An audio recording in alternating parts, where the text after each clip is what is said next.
Back at it, Athlete Builder. Three of us today, Jay, Lucas, and myself. So I'm in the library. Lucas is up in Fort Wayne, and Jay is out in Arizona. What we have about Jay today, there's a lot of ways I can introduce him. I can introduce him as Patriot, ATF federal agent. I could introduce him as a professional bullet stopper because he's been shot more than once. Also, a football player, All Pac-10, All American candidate, football coach. He's coached people that were just drafted this past weekend. If you go on his website, you see he speaks all around the world. His message is about impact. His life has been about impact. People that recommend him, president of Arizona Cardinals, president of Phoenix Suns, Surgeon General, the Red Bull High Performance Athlete Team, Dr. Andy, how do you say his last name? Walshy. Walshy, that's right. Lute Olson, right? So there's plenty of people that recommend him. I read one of his two main books. He's a former Hell's Angel, but not really because he infiltrated him as an ATF agent. Just going to be a lot of lessons here, a lot of carryover, and a lot of generosity with his time and his knowledge. If those don't remember, episode 61 was Tim Brown, the firefighter, FDNY, 9/11 survivor, huge impact, and an awesome soul and person. And he hooked us up with Jay Dobyns. So, Jay, man, thanks for your service. Thanks for being on the show today. Thanks for helping us out, make an impact. Thank you. Thanks for having me. Like we said offline, I'm very much a common man. I've been in some uncommon situations, but my perspectives and my thoughts on this stuff are very blue collar. So I'll try to keep up with some of the expertise that you've had and some of the guests you've had on the show previous. Jay's obviously very, very humble, and his accomplishments are extraordinary. So I'll sing his praises since he doesn't have to. We just had the NFL draft last week, and one of the people you recommend was just drafted. You coached in high school, and Jay, let's assume that you were being drafted this weekend. These kids get pulled out in the first round.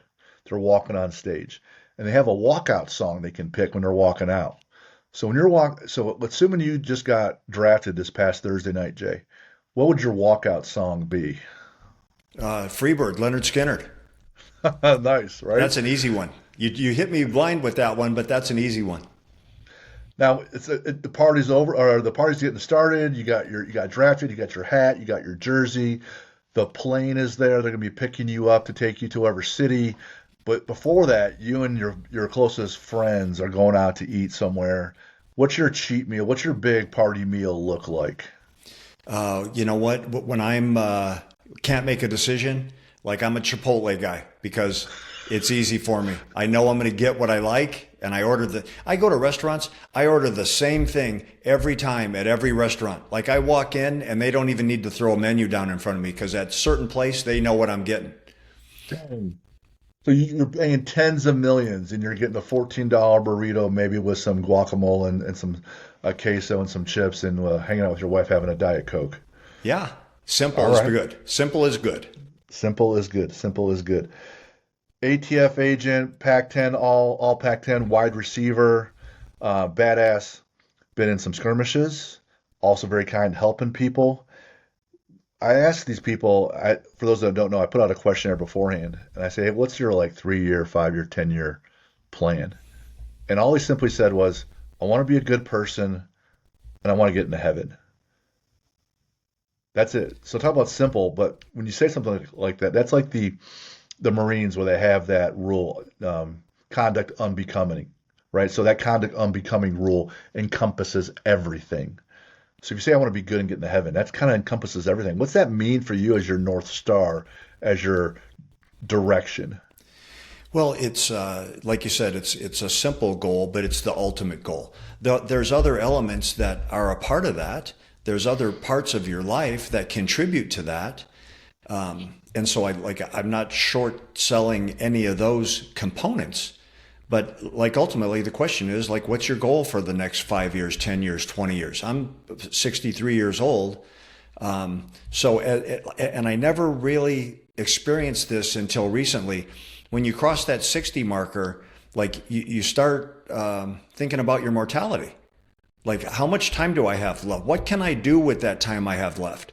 I think any of us, no matter how old we are, no matter what level of accomplishment we've received, if you ever get to a point in your life where you feel you've peaked, like I'm never going to do anything as good as I've done in the past, Mm. man, that's a bad place to be. You Yep. always have to be hopeful that like you still have something meaningful to give to someone. I, I just turned 50 in December, and I would say it's like I was 46. I just come off a bunch of injuries. I stopped doing strongman and powerlifting. I'm making this transition, and like 47, 48. I'm thinking about my dad who was sick at 58 and dead at 62 or 63. And I was like, you know what? Clock's ticking, and I'm still really happy and loving that I had my gym running. And as I started thinking, like I have some thoughts and impact I want to do, so I wrote this book, and that's why we launched this podcast. The but it didn't really start hitting me till then. Hey, clock's ticking. It sounds like for you at 63, the clock's ticking thought popped in your head kind of recently, which I find interesting because you were shot in your 20s and you're in this line of work where life and death is on the line all the time as you're infiltrating the Hells Angels. So was the clock ticking thought also occurring back then too, or just more Yeah, recently? but the increments have changed. I Yep. lived for a while on like the 5 year plan. Like I've got like when I was young, like I'm only going to make it 5 more years. Oh, There was some times in my life, there was some adventures, some professional adventures when I was working undercover, where I was living like almost on a day to day or a week to week timeline. Like I need to make it, I need to stay alive one more day, one more week. Um, but you know what, like you start thinking that, or I was thinking that as a 20-year-old, like I said, I'm 63. So like I keep blowing through those timelines. I'm just not extending them. I think it's super important to be where your feet are, to like live in the moment. What can I do now? What can I do today? I'm on this podcast with you. Can I say something or relate a message or tell a story that someone in your audience like embraces and says, man, I can relate to that. It means something to me. So that's what I'm talking about. Being where your feet are right now. I've got all kinds of things going on and problems like everybody else, but I have to be focused on our conversation because this is what is important in the here and now as we speak. completely agree. Completely agree. Had number of ups and downs today, and I was like, oh man, I was kind of like really excited because I had this long swim this morning, but also like I'm looking through, I'm doing all the business numbers, and I'm like, well, shoot, look at that, and I'm like, so I come home and I just finished coaching, which brought me back up. I'm like, hey man, it's like when they in that movie Over the Top, where Sylvester Stallone as an arm wrestler and he flips that hat around to change his mindset. I'm like, my wife Jen, she's like, be present, be present. I'm like, yeah, 100%. So I'm walking downstairs and the switch goes off. I'm like, all right, this is gonna be the next hour and a half of my life because because it's the only hour and a half my life I'm really looking at. So I completely identify with that. Well, I think for most of us, and I can definitely say this for me, things never go the way I plan for them to. Right. Like I always have big plans. I always have successful, glorious plans. Um, Rarely do they work out that way. You know, life gets in the way. And so like that's part of, I think the highest achievers in life, like regardless of what your profession is, regardless of what you do for a living, the common denominator is that the great ones, the elite ones are problem solvers. The people that are great at solving problems are the ones that are elevated into positions of leadership, given the most responsibility. And when you can consistently find good solutions, then you know what? Then okay, things aren't working out the way they're supposed to be, but they're working out the best that we can given the circumstance. Yes. Yes. The when you had that when you're younger, the 10-foot tall and bulletproof mindset. I only got 5 years, so I'm going to go now. I'm going to go hard now. I would argue that's fairly freeing. So I can maybe take more risks. I can go all in a little bit more, whether it's football or not. So you're playing for Arizona and out there in in the Pac-10. I gotta believe that seems to be a commonality in your personality of, hey, this is where I'm at. I'm playing football. I'm gonna try to be the best football player I can be, and then it translates over later in life. How much is that? How much of that is true? A true assessment that you were all in trying to be the best player you could be, and that commonality kind of moves along forward through yourself. Well, as an athlete, so much of what I learned as an athlete just were life lessons, not necessarily sports lessons, but life Sure, lessons. sure. So I think that there's people out there in the world who are content to be average, and average is fine. Average will get you through. Um, there's people that want to be great. They want to take a step up. There's people who strive for excellence, and they're starting to push the envelope. And then there's a handful of people, a lot of who you've had as guests on your show, who they only will accept being elite. And that's the highest tier that we reach is that elite level. But to be elite, you have to be obsessed. With whatever it is, you have to have an obsession. And not everybody's willing to commit into that obsession, into that lifestyle that it takes, whatever it is you're doing to be elite. And then the obsession in seeking eliteness, if that's even a word, the obsession is a double-edged sword. It can push you to great things, but there's negative sides to being obsessed with anything that bring pain. So a lot of people push or promote or subscribe to that work-life balance, personal, professional balance, keeping that pendulum, neutral. And to your point, the greats are significantly out of balance for at least a portion of their life, if not all of it, right? And if you watched Jordan's documentary, he said, yeah, there was a cost because he was winning at all costs, right? But there was a significant cost, personal cost, financial costs. And if you read your book, an undercover agent, there are missed events, there are missed birthday parties, there's missed emotional support, right? And because you're all in doing something unbelievably hard, unbelievable, infiltrating the Hells Angels, getting fully patched. For those that means you're a full-fledged member. That is unbelievably hard. That's like not making the NFL. That's like making the NFL Pro Bowl, all pro, and then going to Hall of Fame level, right? That's how rare that is. But there's, like you said, there's got to be that cost. So talk about how people go about making that choice, consciously or subconsciously, whether it's in sports or professionally. How do they go about doing that? How do they make that work? Well, like I've always strived to be elite. I don't know that I ever became elite in anything that I tried to do. That was the goal, and I've been obsessed. I have an obsessive compulsive personality, so the obsession part of it isn't hard for me. Um, the downside for me is that through that obsession, and I learned this the hard way. Like I live a peaceful, content life, but there was times when it was very much the opposite of that, mostly due to that obsession. And like for me, that obsession equated to selfishness. And I made decisions for myself, about myself, what was going to impact me, what was going to be best for me. And in that process, I learned this the hard way. And this is an unflattering statement to make about myself. There was a period of time in my life, I was a terrible husband. I was a terrible father. I wasn't a very good friend. That selfishness and that obsession got in the way of what was truly important. And that's, you touched on this earlier.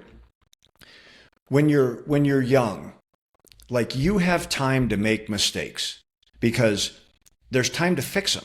There's time to repair those mistakes. I've felt this as I've gotten older. Like I can't screw things up anymore because I don't have the time to fix it. Mhm. Not for nothing, like you and your wife and your kids are still together. So one, it's the question's got to be like, how did that happen?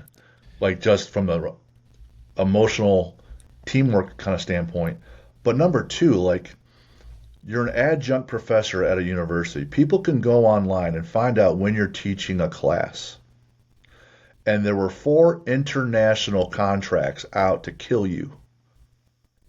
How are you still alive? How does someone not just simply show up to class early and make it happen? Like, how this is, I read this, I was going with my wife. She goes, how's this guy alive? I go, man, shit, I don't know, but sure enough, I'm going to look at him today and it's him. So how does that happen?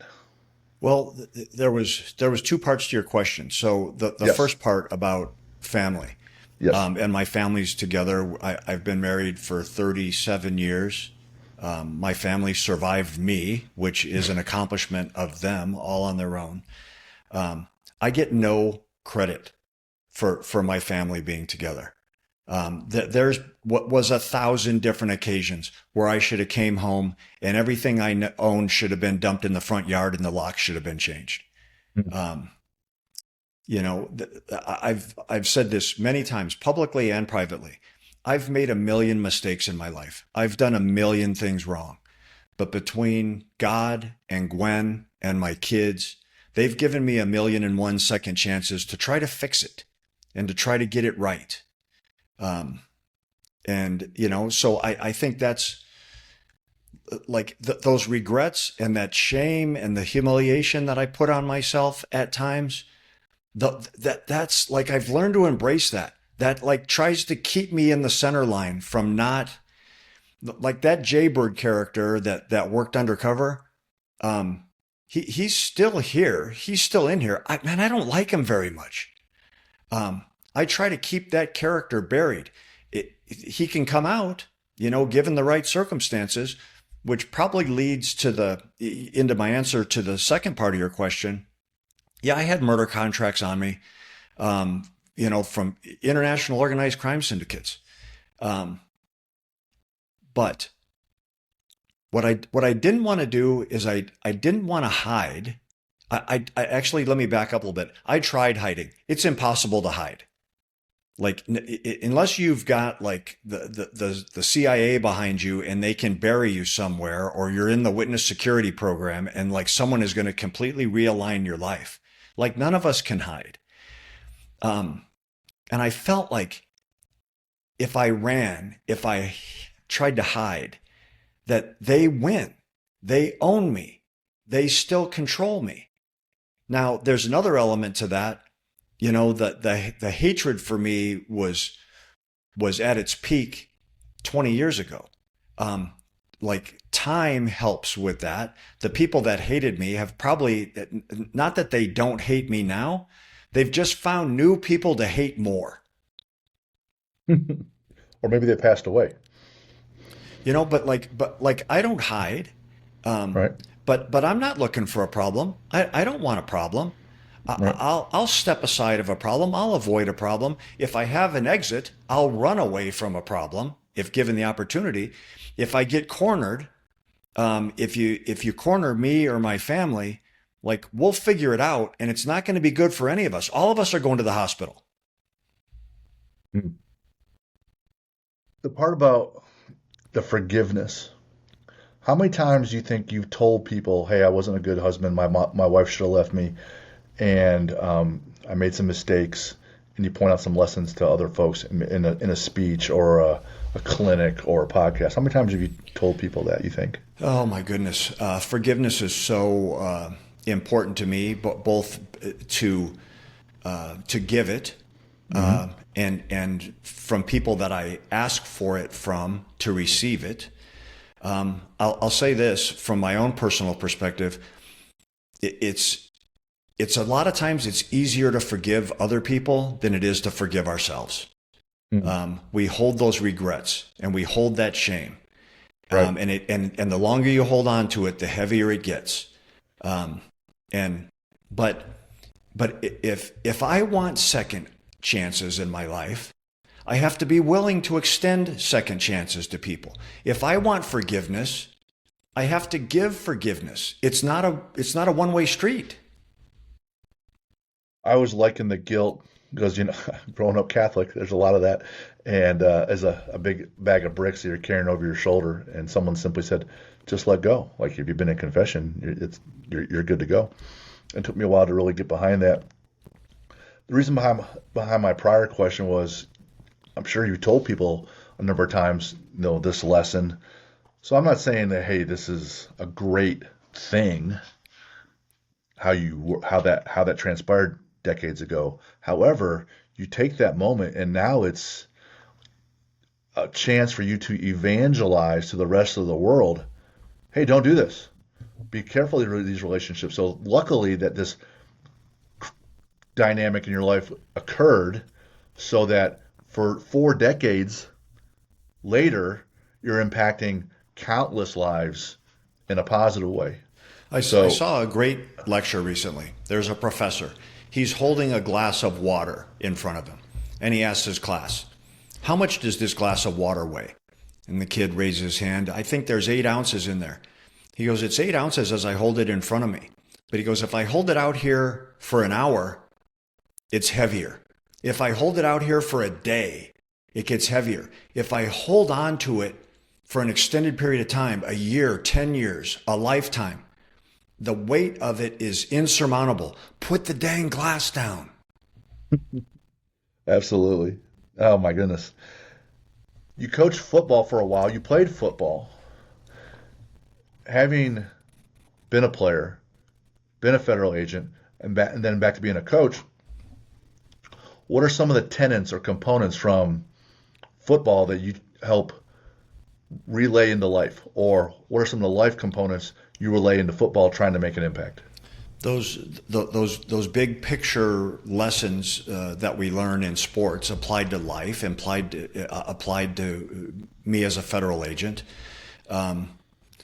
Mentality, like mental preparation for a game or even a practice.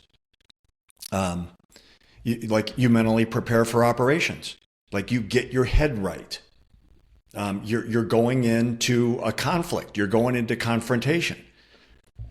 Like being like that warrior mentality of getting ready to go to war. That they're not all that much different. The best thing that I had going for me, both as an athlete and as an agent, was willingness. And that's you. I'm not sure you can coach that. I coach. I'm not sure you can coach willingness. I was willing to do the things that I had to do to succeed as a football player. I was never the glamour boy who ran down the sidelines and caught the ball over his shoulder and ran into the end zone and kissed the cheerleaders. Right? I was running slants and outs and curls and digs and getting my head knocked off. That was my role. I understood my role. I loved my role. That was my contribution. That was what I was asked to do for my team, and I was willing to do that. I wasn't the way that I played football wasn't glamorous. It was reckless. That was part of my success, was that I played recklessly. I did my job as a federal agent with willingness and with recklessness. At times, again, not a flattering statement to make, my risk assessment, my risk meter was busted at times. There's most people say there's yin and yang with most relationships. So I'm on team no breaks, my wife would say, where she's on team all breaks and helps me, not jump off cliffs all the time. As you progress as an athlete from high school to college or college to starter, or as you progress as an agent, trainee, undercover, working on the Hells Angels, as you progress, along the way, there's going to be some like milestones like, holy shit, welcome to college football moment. What was your welcome to college football moment? And then what was your welcome to the federal agent moment? Oh, welcome to college football. Actually, it's a funny story. It wasn't funny at the time. It's funny now. So I was highly recruited out of high school. I had a lot of offers. I initially signed at the University of Arkansas. And Arkansas was an elite program under Lou Holtz. Right. And Coach Holtz recruited me very hard. I love Coach Holtz. I still love Coach Holtz. I think he's an amazing coach. And we're at practice one day, and he's berating one of my teammates. A kid missed a block, and he was telling him, that was the worst football play I've ever seen. Like, you're soft. And the softest name I can think of is Alice. So from now on, I'm going to call you Alice. Whoa. And so I tap Coach Holtz on the shoulder. I'm just trying to rescue my teammate from being smashed, being mentally, verbally smashed. I tapped Coach Holtz on the shoulder and I said, Coach, if he's Alice, what do you call me? All I wanted to do was divert the attention and give this kid a break. And Coach Holtz turned around and he said, son, I call you a recruiting mistake. And I was like, oh, like this shit just got real, man. Mm. And I was also like, oh, you think so? Well, wait and see. I'm going to change your mind. Dang. So you didn't go to University of Arkansas? I was there for a year. I was there for one season. And I did make my way, and I did prove that I wasn't a recruiting mistake. But I also felt like, you know what, there's probably a better place for me. And I was also a guy who, I loved college football. I loved the challenge of that. And I felt like maybe as I learned more about it, there might be a better fit for my skills than I was going to be able to make use of at Arkansas. Gotcha. Now you're an ATF agent. What's your holy shit moment? Welcome to the ATF. Well, that one was easy. I got hired on a Monday.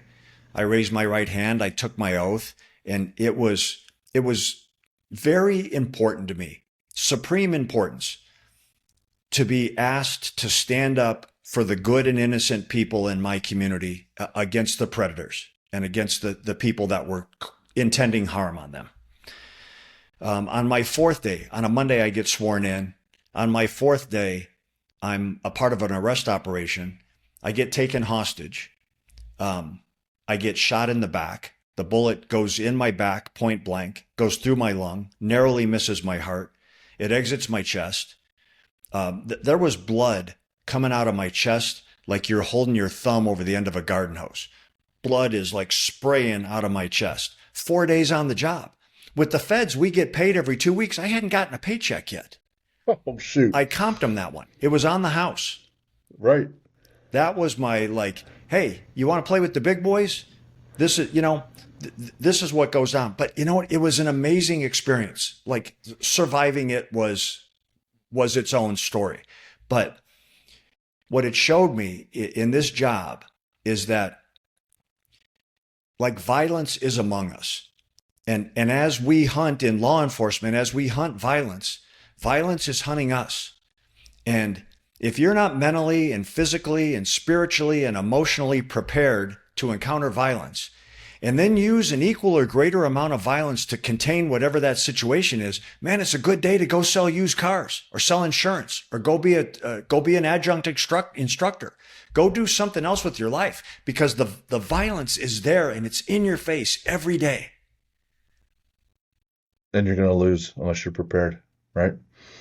On all those levels, you got to be physically prepared, like for your audience and this athlete's focus to what we're talking about. But so yes, physically, physical health equals survival. But you got to be mentally prepared and emotionally prepared and spiritually prepared for those things that we talked about earlier. Things aren't always going to turn out the way you want them to. They're just not. They're not. What do you got to do to get prepared for something like that? I can't imagine. When I played college football, it certainly didn't prepare me for something like that. So what prepared you for mentally? Well, Lucas, you know what? I get your point, but I'm going to disagree with you in that when you say that college football didn't mentally prepare you for an experience like that. Actually, I think it did. Here's what it is that get up. No one is coming to save you. Yeah. No one's coming to pick you up. You got to learn to pick yourself up. Yeah. College football did prepare you for it. Okay. All right. For me, putting the because when I think when you say that and I hear that because it's because I feel like most people live in a very confound, fluffy world, like you said. If you don't want to be part of the violence, go sell cars or whatever. And you know, for an average person, a normal person that works a normal job or whatever it is, you're probably not seeing violence very often, or even things like college football. That's where I certainly wasn't ever thinking, you know. I guess now that looking back on it, maybe it did, but boy, I couldn't imagine mentally prepared. I don't Here's know. the perspective, Lucas, the translation between sports, like what we know best, football, and life as an undercover agent. There's people that accept being a victim. And you can be a victim in sports. You can be a victim of an injury. You can be a victim of the depth chart. You can be a victim of coaching. And you can accept those things. Oh, I'm hurt. Okay. My coach doesn't like me. I'm buried in the depth chart. You can be a victim of that, right? You can be a victim, any of us in society, but I'm focusing on my undercover experience. You can be a victim. Oh, I just got shot. Like somebody come and fix this, right? And I did have people coming to help me to fix that problem, but you got to fix things yourself, right? So you're hurt, you're injured. Okay, what's the process to fix it? You're buried in the depth chart. How do I fix that? What do I have to do to climb out of that hole? I have a coach that doesn't care for me. Okay, be a victim of it or change the dude's mind. Make him regret not honoring you. That's the life of an athlete, but it's also the life of an undercover agent. Nice. That's the whole reason why almost all my talks and speeches are entitled "Now what? Now what? Now what?" So most people think event equals outcome when it's event plus reaction equals outcome, because all those things are true. And I know people that we've coached that have gone on to play in college, and they'll tell you, this coach doesn't like me. This coach's offense isn't good for me. This defense isn't good for me. And they're probably true statements. But then you have to answer the question, now what? Now what? Right? Well, and if you just sit there, then the now what is whatever people told you. Like you have no choice. You're this zombie. And well, that's you're not now it. what? That's not life. That now what mentality goes back early in our conversation about problem solvers. Okay, I got That's a right. problem. I was confronted with a problem. Now what? Solve Right. it. Figure it out. Pick yourself up. No one's coming to save you. Do something about it. That's the now what.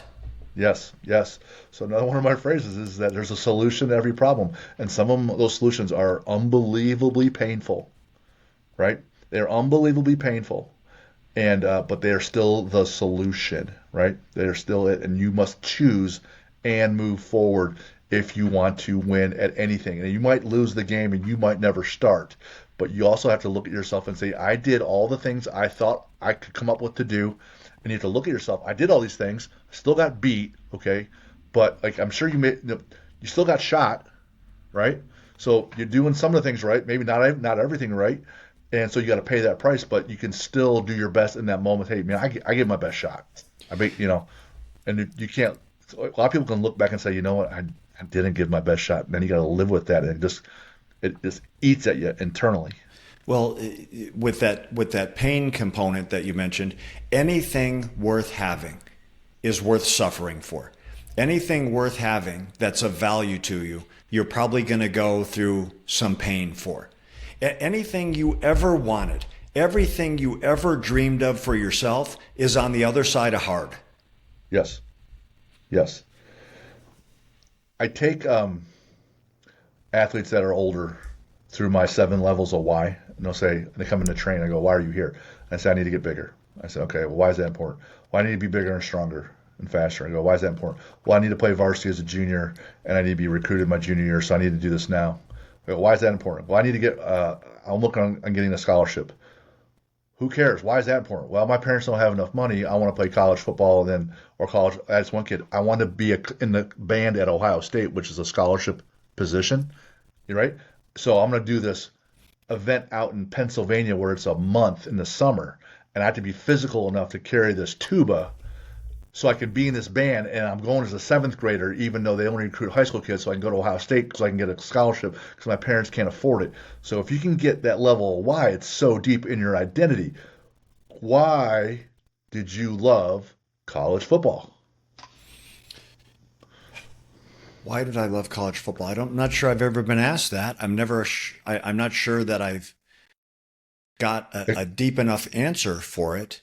Um, it could be three or four things. It could be 10 things. It could be I like the noise. I like the cheerleaders. I like winning. I just simply for when I was playing any kind of sport, I just like beating people. you know what probably like a quick thought process into that question. Um, my dad was the best man that I've ever known. He was the biggest hero I will ever have. Um, my dad uh, had satisfaction through watching me play, and I wanted to make my dad proud. Okay, I wanted my dad to be proud to say that's my kid out there, and that is that's powerful. the way I played. I played not necessarily with that in my mind, but I wanted I wanted not even necessarily to make plays, but to play in a way that made my dad proud. That's it. I want to have this level of effort that people look at there and say, you know what, that's good. There was, That's what I call the TNTs, which I learned from my dad, the takes no talents, the TNTs, effort, energy, enthusiasm, attitude. Like you don't have to be talented to bring those every single day, and they should be non-negotiable for any of us. yes. Effort, energy, attitude, um, and I ha- and and enthusiasm. And enthusiasm's contagious. If we surround ourselves with people who are enthusiastic, we become enthusiastic. If we're enthusiastic, people will catch that from us. all those words are catchable on the positive and the negative. I have a note here. You know, you played well in college, and then there's a chance in 1985 NFL Combine, but I don't have the story behind that. So, you want to provide some light on that? Yeah, I had a successful college career. I had some accomplishments that I'm proud of as an athlete. Um, One of which is simple and it's very personal. Like I had a 50 catch season in the Pac-10 when they weren't like they are today. Offenses, in the late 70s and early 80s weren't quite as dynamic as they are today. So to catch 50 passes in a season, that was something I was proud of. Yes. I'm still proud of. So I get invited to the 1985 NFL Combine, which at that time it wasn't in Indianapolis yet. It was in Phoenix. I think they invited me because I was a cheap ride. I was right down the road. Like I'm not sure they were all that interested in me, although I convinced myself like, hey, I got the invite, and I was like, this is my chance to show off. This is my chance. I never had a plan B.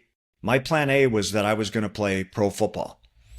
So like for your audience, the combine is the NFL's meat market.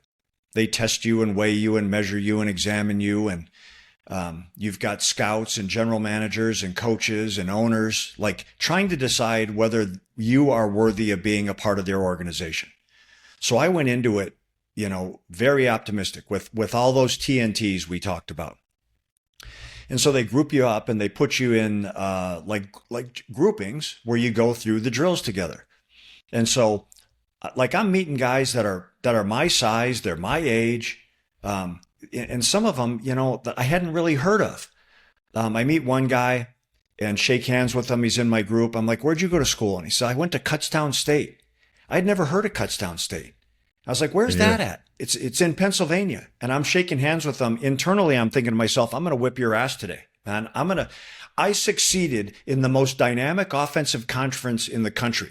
Like, I'm going to show off today." I meet another guy from a little school in Mississippi and shake hands, and we start going through the drills. 10 minutes into the workout, like my dream crashed. Like we said, things don't always work out the way you want them to. It took 10 minutes for me to realize these guys that I didn't know, that I wasn't familiar with, like they could do things that I couldn't do. They were stronger, faster, more dynamic, more explosive, more skilled. I was like, how am I ever going to make it when these guys that I don't know who they are, like I can't keep up with them? It turns out the guy from Kutztown State was Andre Reed, who played for the Bills for 15 years, and he's in the Hall of Fame. He played in 4 Super Bowls. The guy from the little school in Mississippi went to Mississippi Valley State. It was Jerry Rice, right? The greatest pass catching machine in the history of football, right? So I wasn't judging myself against the fairest competition, but nonetheless, I couldn't do what those guys could do. They were so exceptional. They were so amazing. And like, I wasn't threatened by them. I was like in awe of them. I was like, man, these dudes are, I mean, these cats can play football. But like a lot of young people, like I said, I didn't have a plan B. My plan A was crashing. And I was like, back to you. Now what? Now what? Now what? What are you going to do, Jay? Is that when you decided to go into law enforcement and federal agent? It was, and you know, that was actually like kind of a hokey introduction in itself. At that time, like I had, like a lot of young people, I had to hit the reset button. Like, what's next? So we're talking mid '80s. The television show Miami Vice was coming out, and at that time, as an audience, we hadn't seen cop shows like that. We'd seen procedurals with patrolmen in marked units and detectives responding to crime scenes. And then Miami Vice hits, and Sonny Crockett's running around South Beach in a freaking Lamborghini, and he's meeting with drug kingpins, and he's wearing a Hugo Boss suit, and you know, he's going to these narco mansions, and there's these big stripper models bringing him mojitos. And I was like, you know what, man, that looks pretty good. I wonder if I could do that. I wonder if I could do that. And then, sure enough, you did. I wrote a note here about being all in, and it seems like you were all in playing football, but as a narcotics, murdering, raping, undercover agent for the Hells Angels, like I've seen the pictures, like even the goatee right now, fully sleeved up with your tattoos. Like, talk about the requirement to go all in sports, also all in as an undercover agent to get to your highest level, whatever level that is. And you said elite for you. Talk about how that's a requirement for anyone to get there. Well, we did touch on it earlier, talking about the obsession it takes to be elite. I was striving to be elite. I don't know if I ever made it. But I wanted to be. My desire was to be. And so my life focused around trying to be elite. I was obsessed with being the best, at least that I could be in my job. I did my job the way I played football. Like I worked I found success in football by outworking my competition. That was my competitive edge. Ultimately, it gets to a point as an athlete, you can work and work and work, and there's some people that you're just never going to match up to. There's those people, like I mentioned earlier, that have been touched by the hand of God, that can do things athletically that no amount of running or training or bench press or squats or ball drills or whatever is ever going to get you to where they are. But those elements came back into play. Those things I learned on the football field, they just translated right into my life as an undercover agent. What I tell people is that this is a life and death decision. And they look at me kind of funny. I said, well, if you don't decide to be that all in, like, you're not going to get hit by lightning and die right now. But if you decide to live being all in and present in whatever you're doing as best you can, when your time playing sports is over with, that habit will be ingrained in your identity, and it'll carry over to whatever you do next. And maybe it's your wife or your kids got cancer, or maybe you just lose your job and your car gets repoed. I know what that's like. And maybe it's something else. But if you have an all-in approach, that's when it saves your life, because that's part of your identity now. Well, go ahead. I was just going to say, as an undercover agent, if you're not all in, if you're not entirely committed to reaching that elite level with the obsession it takes, you'll end up dead. Mm. You'll end up dead.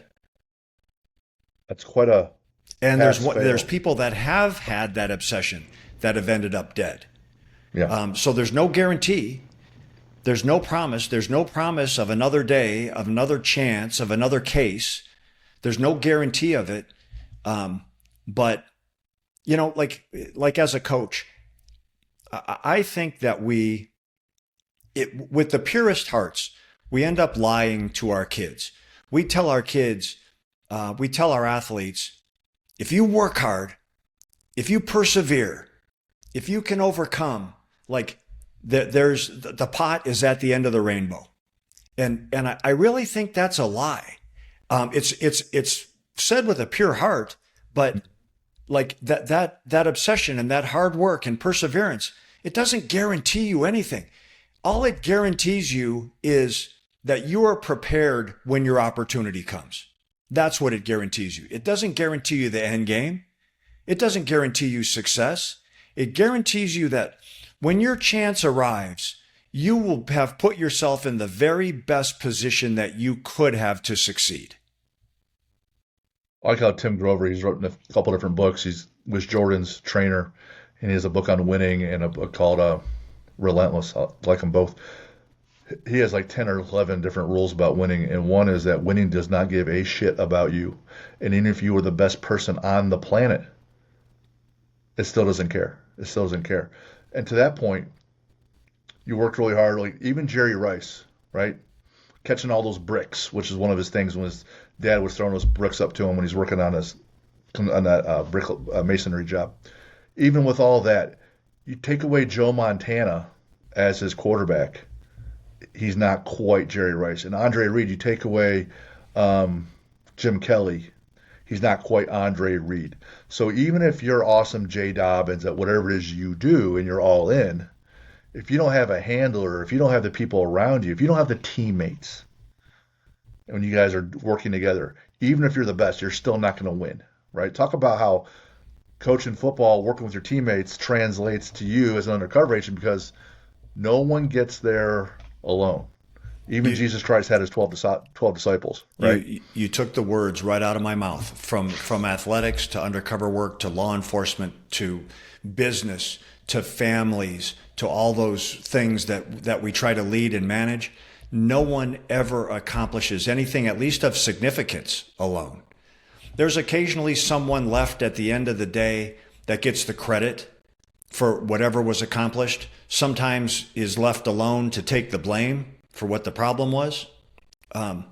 But none of us have ever gotten there and can truthfully say, I accomplished something amazing and I did it all by myself. No one helped me. We literally just talked to our football team about this stuff today after our running and our lifts. You know, some guys needed to be, we were talking a little bit about leadership and how, being a good teammate, sometimes you need to speak up and let somebody know they need to do better or whatever it may be, but you can't do it by yourself. Sometimes we get in a position where our kids want to be solo runners or solo players, and sometimes they need reminded. We just had this conversation literally like 2 hours ago. And there's, there's certain spots, certain positions on a team, certain roles in a law enforcement operation that are more glamorous than others and that are easier to give credit to. When I was, coaching my kids, and you've got the quarterbacks there, and you've got Sunshine, the pretty boy quarterback, and then you've got these powerful fast running backs, and you've got these amazing athlete wide receivers. And I always looked at those 5 kids in the center of the huddle, the center and the 2 guards and the 2 tackles, and I would tell them, no matter how amazing these guys are around you, nothing good happens for us without you. We don't accomplish anything We don't run the ball. We don't pass the ball. We don't catch the ball. We don't score touchdowns without you five guys that aren't getting the glory, that aren't getting the glamour, that don't have their name in the box score.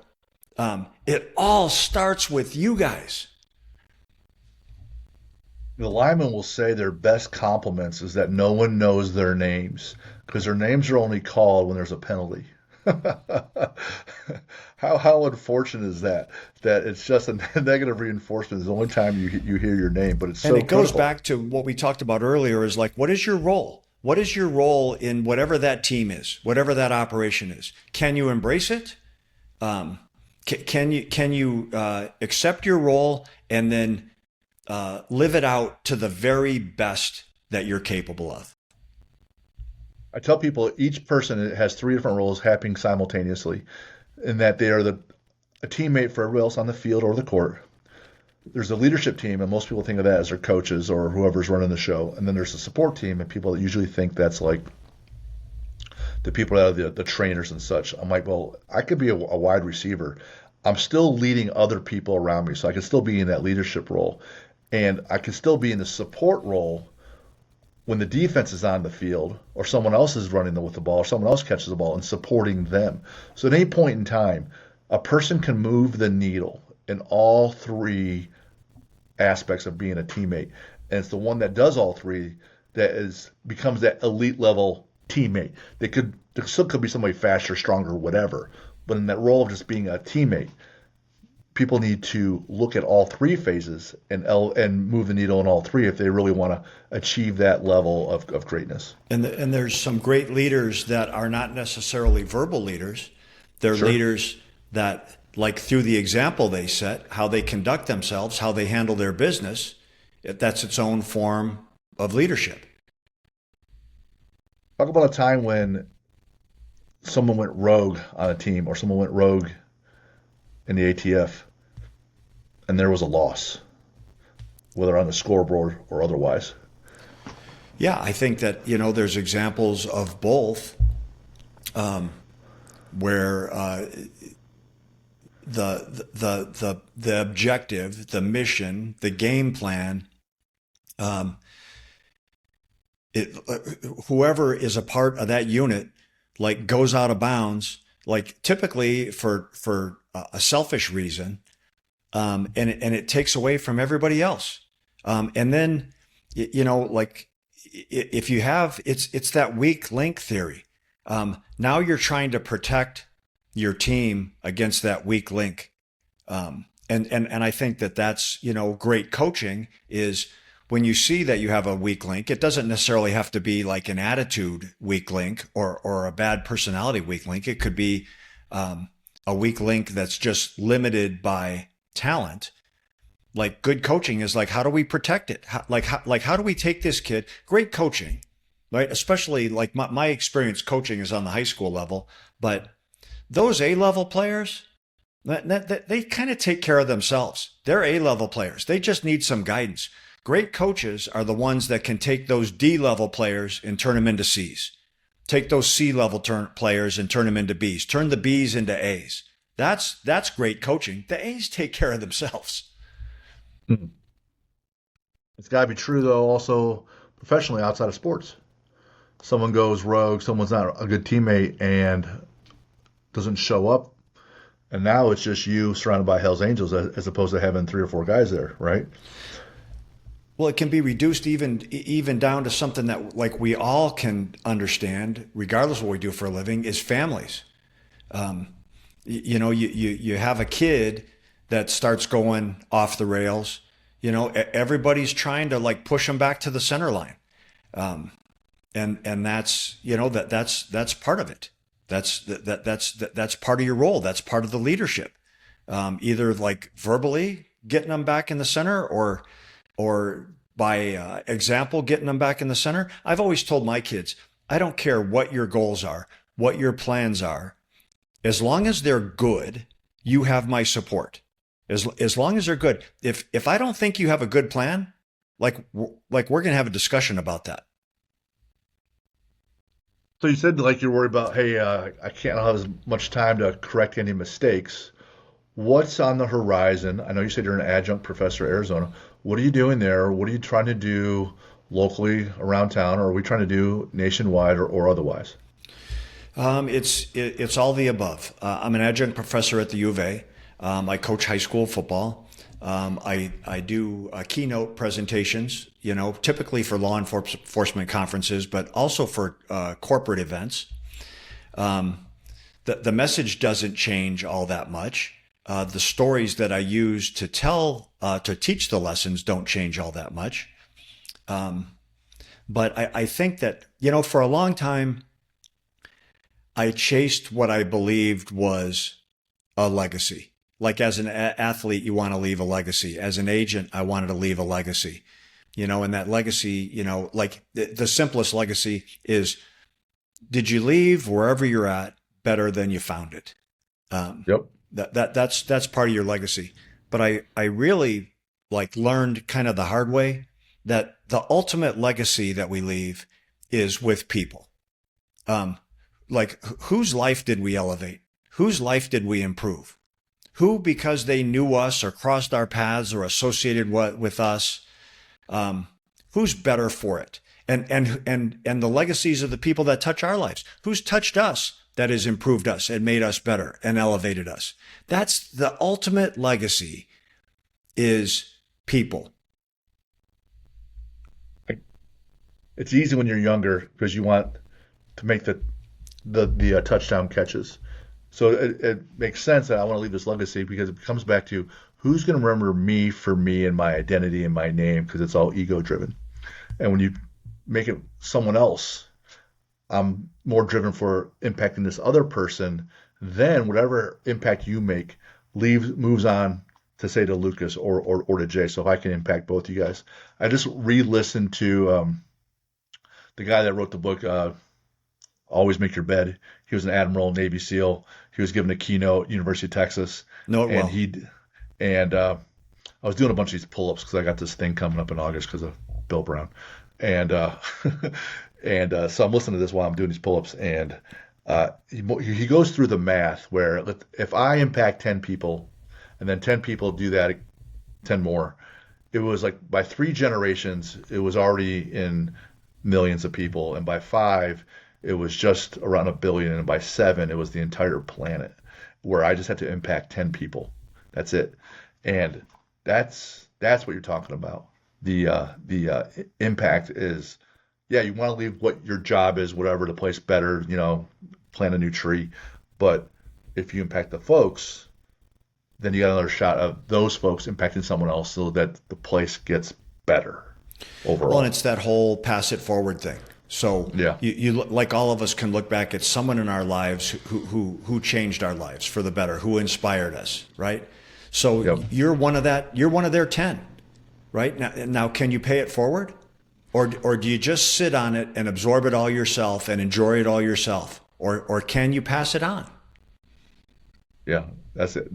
That's the calling. That's why we're doing this show. That is the why. That is really the why. Can we make people better? As a former athlete, I gotta believe you're still active physically. So when you're working out, what do you like to listen to? You know what?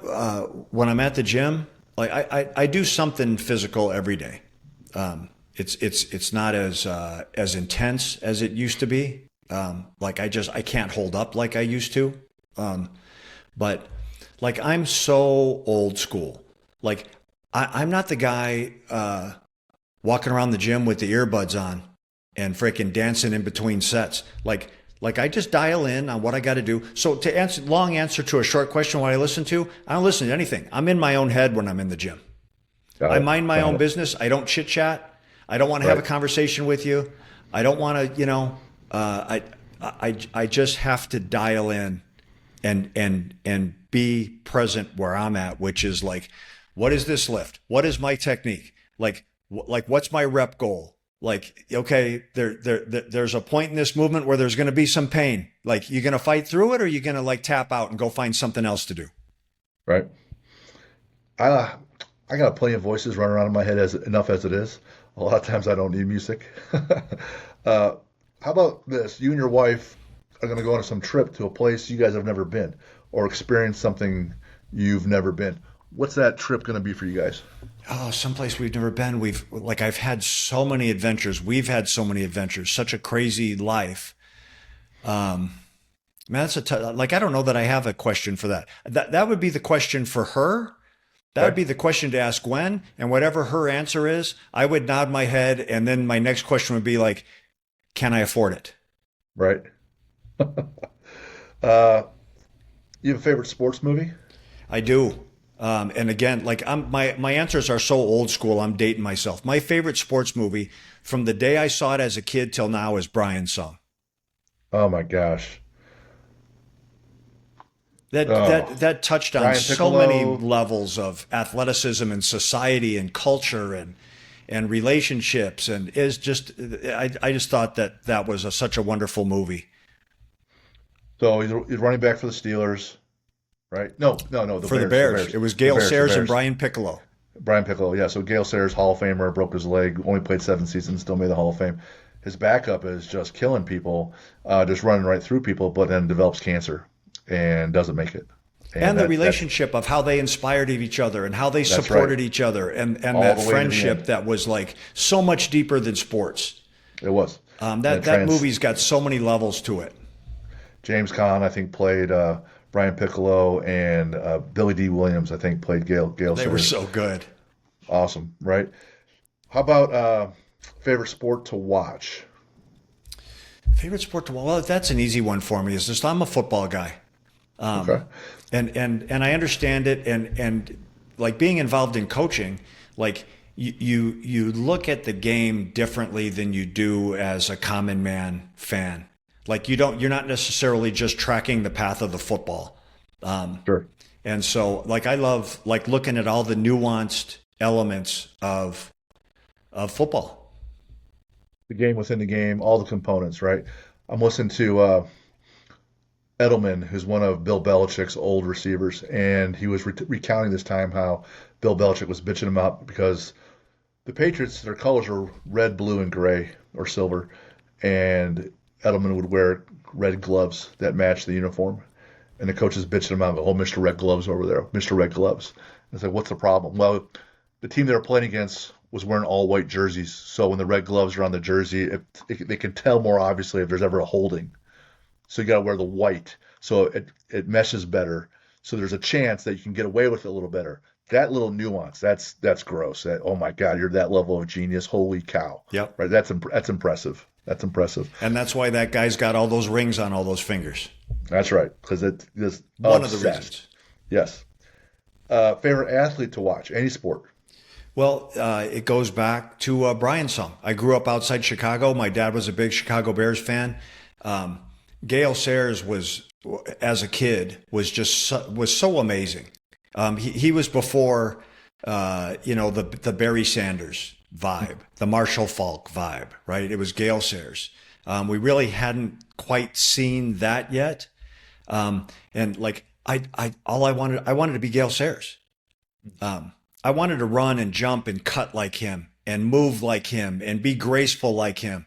I'm on the opposite end of that spectrum, but that's what I dreamed of being.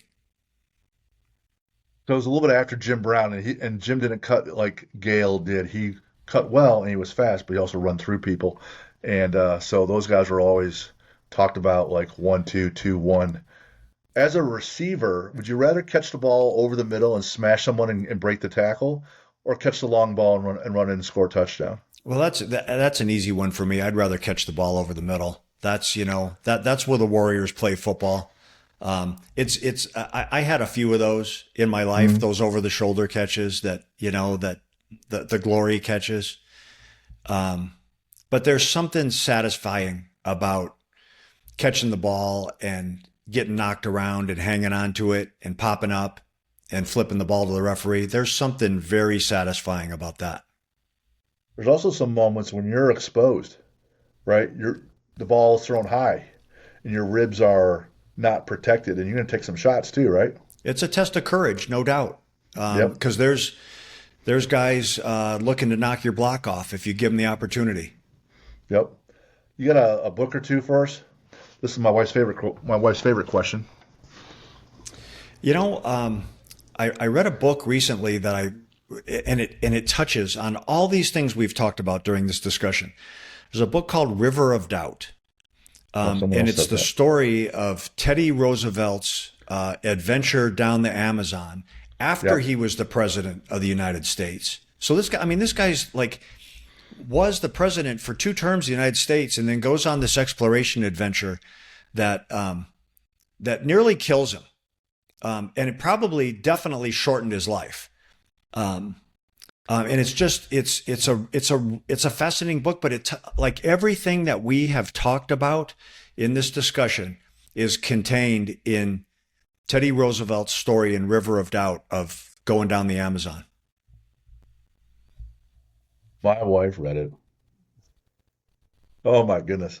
We have 1,100 books in our library downstairs, and she's all about World War One, World War Two, Civil War, military fiction, historical fiction, uh, and she loves Teddy Roosevelt. And so for our big date this past week, and we went to a play, but beforehand there was a vintage book fair downtown Indianapolis, so I took her to that first.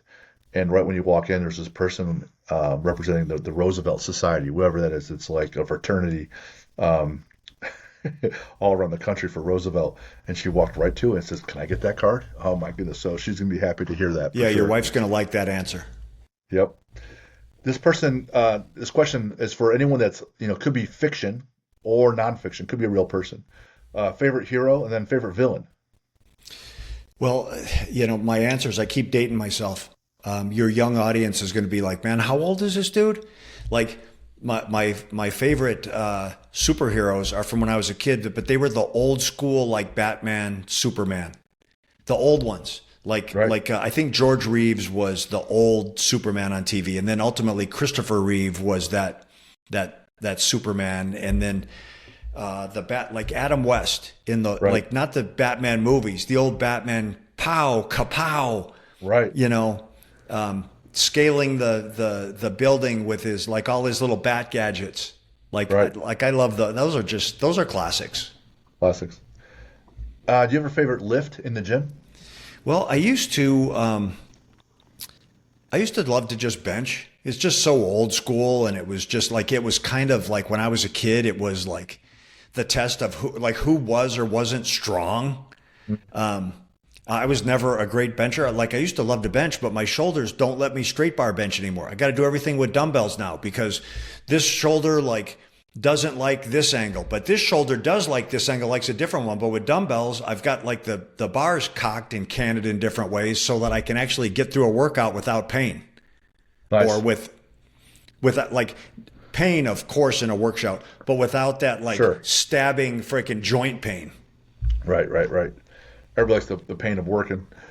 Do you have a quote or two for us? Well, we messaged about that, and I wrote a couple down here because I wanted to make sure I get it right. This isn't. There's some that are very common that we all love, but I always, when I heard this, I immediately embraced it. It's better to be a warrior in a garden than a gardener in a war. Yep. Which basically says, like, for all of us, man, be prepared. Like, be peaceful. Um, be a peaceful person, but be prepared. Prepare yourself.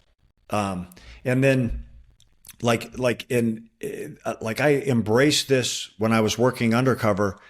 And like I've actually got a wristband that I keep it with me every day, not to remember it, but just to like have a presence in my life all the time is Psalm 23:4.